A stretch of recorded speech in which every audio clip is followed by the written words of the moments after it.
పలుమార్లు వై తొలగినాను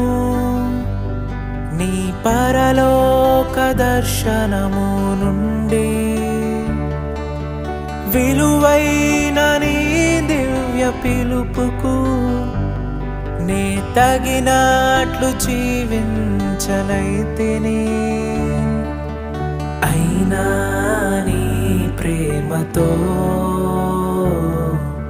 నన్ను దరి చేర్చినావయ్యా అందుకే గైకొనుము దేవా ఈనా శేష జీవితం